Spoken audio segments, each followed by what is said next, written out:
Hello, my name is Andrew Gomison, and it is my privilege to welcome you to a brand new episode of the Culture Watch podcast. This podcast is an outreach of Speaking for Him and exists to cast a Christian worldview on current events and news items, and I'm so excited for everyone that watches. It is amazing to me that we are sitting, as of today, at 140 episodes of this show. I felt called to start talking about news events in 2020, and God led me to split that into a separate podcast back in 2023. And I'm here in 2026, just very thankful to be able to be with you every Monday to share my thoughts on some of the stories that stick out to me from the world around us. So I hope that you enjoy this episode, and that if you do, you will share it with your family and friends. That's how more people find out about what I'm doing here at Speaking for Him. And now, without further ado, let's get into news for the week of June 29.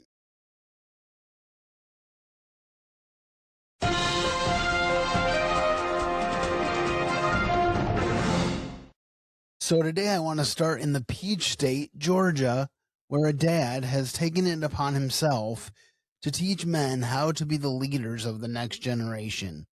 So here is a little bit about King Randall. King Randall, a Georgia father who is taking it upon himself to teach boys the skills to become successful and compassionate young men through his mentorship program called the X for Boys. Randall teaches kids how to navigate things like grocery shopping, laundry, and doctor's appointments. But that's not all. His group also takes time to work on the more personal sides of life, walking through everything from how to recognize consent to how to politely deal with a bad customer service experience that you have when you're out and about. Really looking forward to meeting him. He is here, the man of the hour, King Randall, founder of the X for Boys. Great to see you. Happy Father's Day to you. Thank you so much. Glad to be here. Yeah. Well, tell us your mission behind this program. Tell us all about it. Well, simply, I just got tired of complaining about problems that I wasn't helping to solve, and I saw a lot of young men with potential, but not enough exposure, direction, or any positive influence. So instead of talking about it, I started inviting boys into my home and teaching them what I knew, and from there, we've grown all the way here, grown to having our own facilities and different things, but seeing kids not being able to read and write, not knowing the basic life skills, I wanted to make sure we did something about that. Your videos have resonated online with millions of people engaging with all sorts of different lessons across the spectrum here. What do you think is behind it? Why is it catching on like this? Because if you look at our comment section or different things that people are saying, they're saying nobody ever walked them through these things. A lot of people are saying, I never made a doctor's appointment until I was older. I never, nobody ever taught me how to deal with these things. But people don't realize, because the world doesn't hand you a worksheet, it gives you a problem to solve. And it asks what you're going to do. And we teach kids how to handle those real life situations before life actually gives them the test. Did you have any idea that this would catch on the way that it has? Definitely not. I always, thought that we were doing something a bit different, but since, we did our first video teaching the boys how to grill with my dad, that was an interesting project that we did, but it started circulating there. But then I realized that the stuff that I'm teaching the boys, even adults haven't been learning. So like, for example, our mile marker video, we taught the boys about mile markers. It went, circulated online because people really didn't know about mile markers. Or at the gas station, people don't know that there's an emergency shutoff button. Or if, your car catches on fire, you don't pull out your gas nozzle. These are basic, safety skills that people don't know. So people are resonating with it because they are learning too, as well as the boys. You said this isn't just about skills, though. It's about creating opportunities to be able to practice responsibility as well. What do you mean?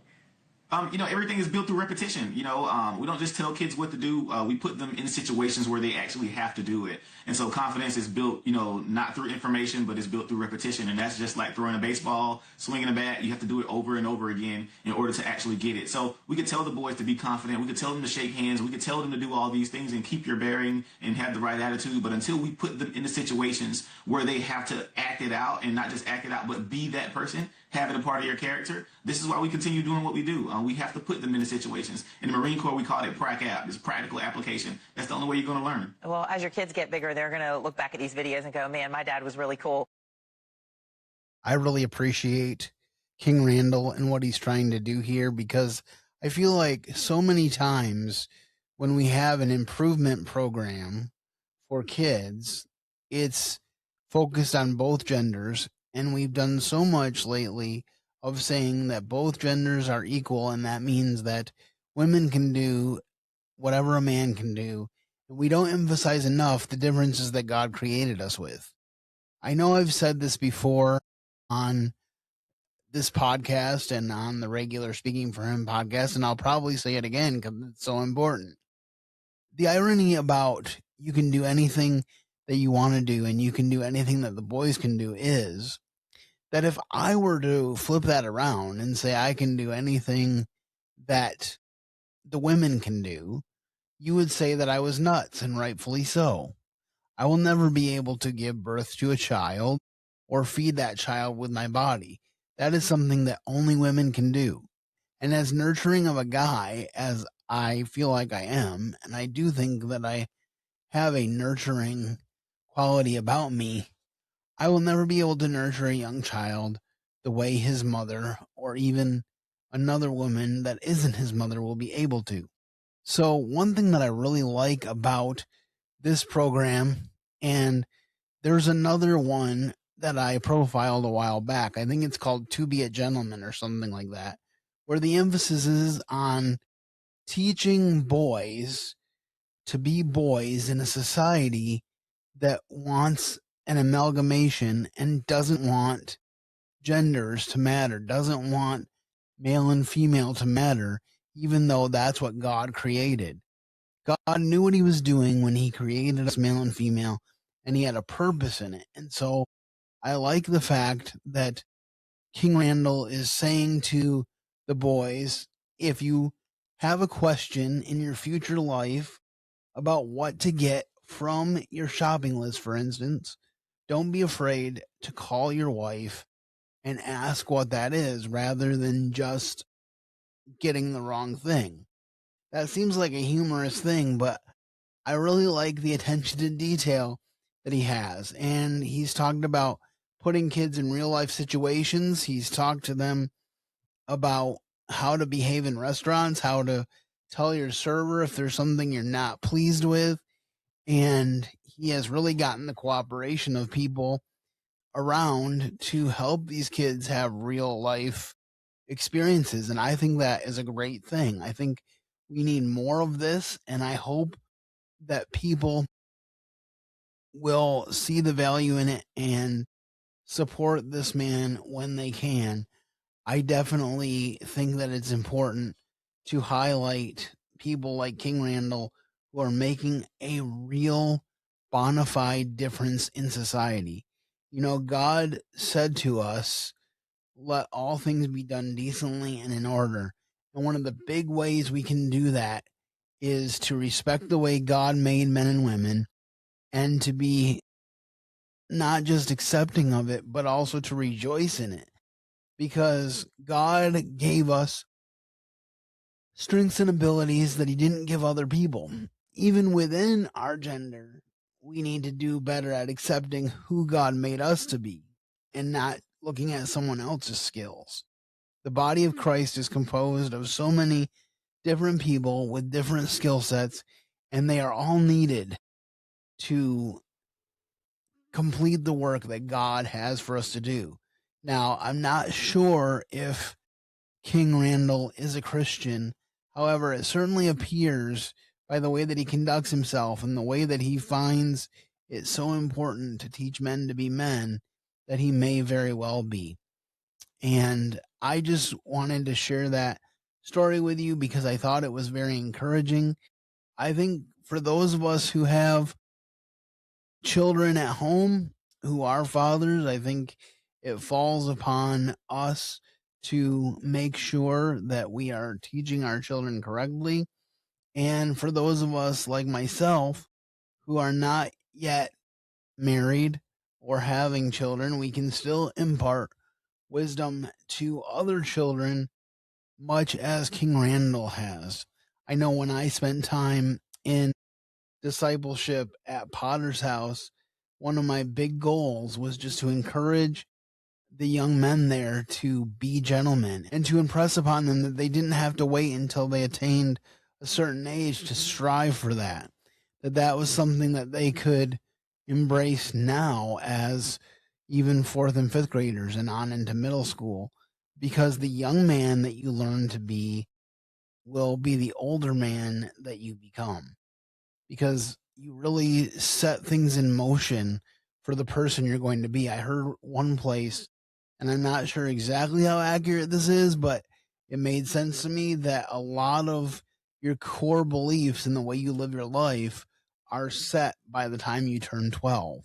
So it's very important for us to reach our young people with the fact that they were made for a purpose and that they should rejoice in that purpose. If they're men, they should learn to be leaders and they should prepare to lead their future families. If they're women, they should learn to be helpers and to realize that being a helper is not a subservient thing. It is an equal but different role that God gives because he knows what is best and because he does all things well. So I really appreciated that, and I hope you do as well. So the next story that I want to talk to you about is that socialism is something we've talked about a lot on this podcast because there are a lot of liberals who think that they would like socialism. But now that socialists are truly infiltrating the Democratic Party, what is going to be the result and how should we respond? Democrats, meantime, trying to pick up the pieces this morning following the socialist sweep in New York City, where DSA candidates endorsed by New York City Mayor Mamdani won their primaries. But party leaders are still refusing to address concerns about the left-wing insurgency growing in their party. Watch. Do you have any comment? Are you concerned at all about a primary challenge in 2 years from, Mamdani endorsed candidate? When you ask me a serious question, I'll give you a serious answer. Endorsing the 3 candidates from last night in the New York primary. About the candidates who lost their race, it feels like he's going after establishment folks here. I mean, are you concerned about your own race coming up? Do you still feel like this is the same party that you once elected you 50 years ago? My focus is on winning the House for the Democrats. My focus is on races where we turn red to blue. A former Biden White House press officer, chief of staff, Yemisi Egbawali, joins me now. And the best analogy I heard, Yemisi, is that establishment Democrats raised a socialist lion cub, and that cub is now an adult lion ready to devour the establishment. And based upon what we just heard, senior Democratic leadership knows it, and they're scared. Your thoughts? Well, when Mayor Mamdani was elected, I said, you've now let the fox into the hen house. There was no way he wasn't going to use his early political capital as a mayor to push his own candidates. Frankly, the New York Democratic congressional delegation should have been ready. Now that they are put on notice, the question that they have to answer to the base is, what will you do about it? We preach a lot about having a big tent, but at some point you have to draw a line. I don't want a big tent that involves abolishing the police. I don't want a big tent that has economic viewpoints that are not tangible in a policy arena. There has to be a real conversation about what you're going to do with the fringe when they don't want to be a part of the party but undermine it.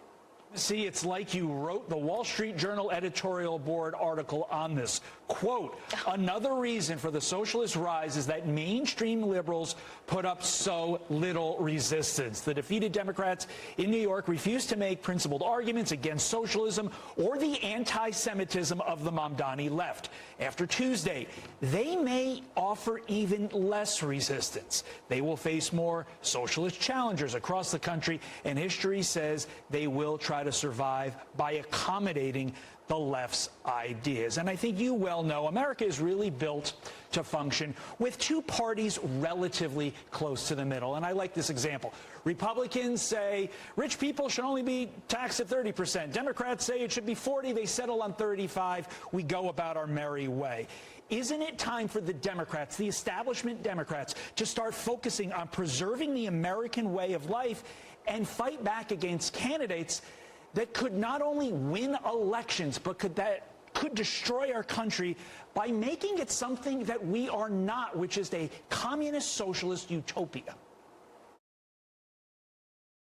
I think this is so telling because for as long as I can remember, the Democrats and the Republicans have felt very differently on a variety of issues. But I think the overarching reality was that each of them loved America in their own way, and they wanted what was best for America. And now we're in this stage of life where we have people like Ilhan Omar and Alexandria Ocasio-Cortez and any number of Democratic candidates up and coming, like those who just won primaries, who openly hate America and everything it stands for. Here's the sad thing. We have people coming to America from socialist countries that have failed, and instead of embracing the freedom that comes from coming to America and enjoying what is offered, they want to implement the very things that they supposedly fled in the United States of America. And now we are allowing that to happen. Here's the deal. I have never said that someone who was not born here couldn't be in office as long as it wasn't the president or the vice president, because that is a rule laid out in our Constitution very clearly. But it's becoming more and more plausible to me that maybe we should have a rule about people seeking office who did not come from this country, because a lot of those people do not understand these ideals that America was founded upon. The success that America has had over the last 250 years is because we are a democratic republic that is for the people, of the people, and by the people. We are based in Judeo-Christian values, and that allows us to offer liberty to everyone who legally comes to our shores. And I'm really excited whenever people want to come here and be here. I'm thrilled that my brother and so many of my other friends have married people from other countries, and they've come to America and made it their home. And I think that's a great thing.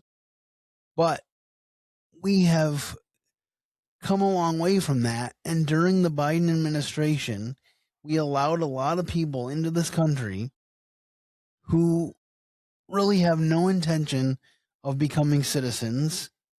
And so they should be deported back to their country. The left would have you believe that it is the mission of the United States to kill these people or to majorly deprive them. But the actual mission of the United States is to say, go back to your native land, and if you really want to come here, then go through the legal process to become a permanent resident and then a citizen here in the United States. The way some people talk, that is an impossible thing to be, is a legal resident of the United States. But the reality is there is a very legal way to become a resident of the United States. And if you're willing to do it, then the United States has a lot to offer you. It is not wrong for a nation to have laws. I've talked about this before too, but a lot of people cite in the Old Testament that you should treat the foreigner just like a native-born person. That is mentioned multiple times in the Old Testament, especially in the first 5 books, the Pentateuch. But here's the reality. Each time that is mentioned, it is mentioned after God says something very specific that the person who is the foreigner is supposed to do the exact same thing as the native-born person. It is a call to that person to rise to the challenge of being accepted as someone who is in the nation of Israel. So when you apply that to the USA, when we ask people to go through the legal process of becoming permanent residents and then later citizens, we are merely asking them to take the responsibility that every U.S. citizen has to pursue liberty, to take personal responsibility, and to do so with the greater good in mind. And there is nothing wrong with that. And as we approach our 250th birthday as a nation later this week, I am so thankful that I have the opportunity to be here in the United States for such a time as this. On that note, you want to make sure that you tune in to the Speaking for Him podcast on Wednesday, when the whole episode will be devoted to celebrating the great country that we currently are privileged to live in. All right, well, I'm so thankful, as I said earlier, that so many of you tune in each week. Can I encourage you to share this with family and friends? Maybe pick 3 to 5 people that have never heard Speaking for Him or the Culture Watch podcast before. Word of mouth is really the best way to spread the word about either of these shows, and I would truly appreciate it if you would do so, because I want to reach as many people as I can with the hope of Jesus Christ. Well, as you know, I like to end each show with a bit of inspiration for your week, and I want to share with you a clip from a group called the Gleason Sisters, and this is their rendition of America the Beautiful. Oh, beautiful for spacious skies, for amber waves of grain, for purple mountain majesties above the fruited plain. America, America, God shed His grace on thee, and crown thy good with brotherhood from sea to shining sea.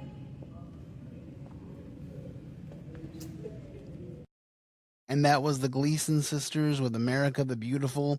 And here's a sneak peek. You will hear more from them on Wednesday with my tribute to America for the 250th birthday of our country podcast. So just keep that in mind and join us again on Wednesday. You won't want to miss it. I just really appreciate that song. I love a cappella, I love harmonies, and I love America the Beautiful because it's just a song that makes me reflect on how good we have it in America. And I feel like there's a whole generation, maybe even 2 generations at this point, of people walking around our great country who do not understand what a wonderful privilege it is to live in the United States of America.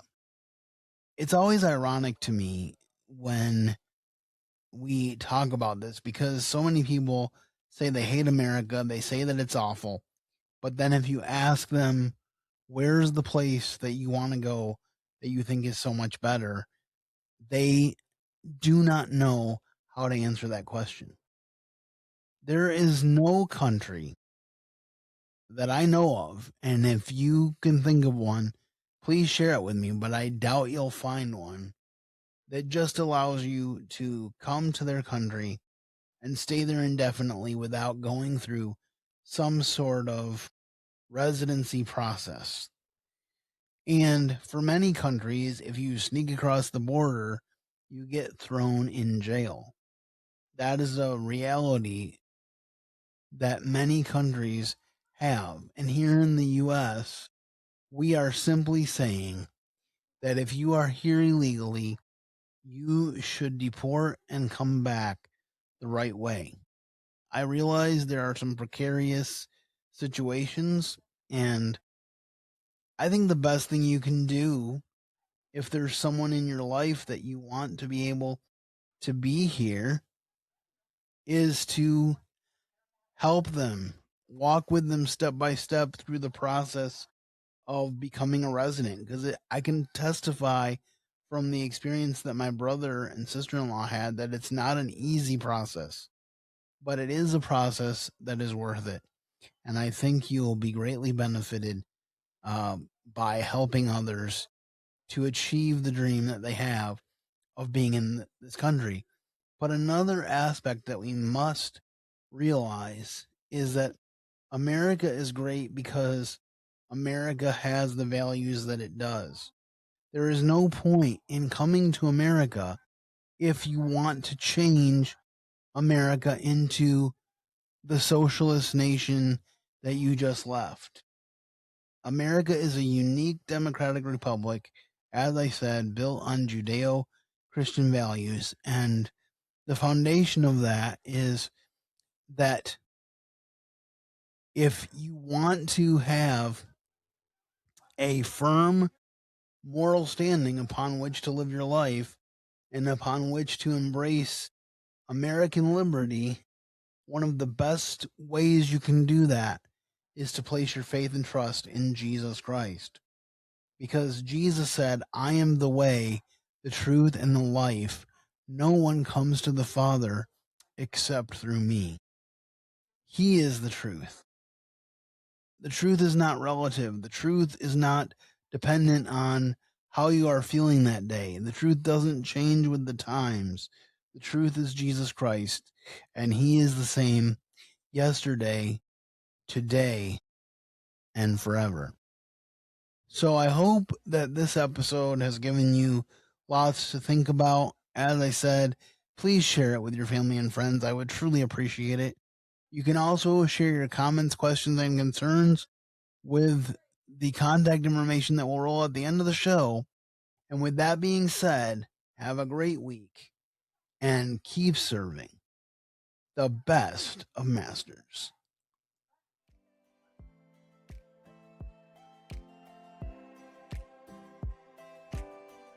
Thank you for listening to today's episode.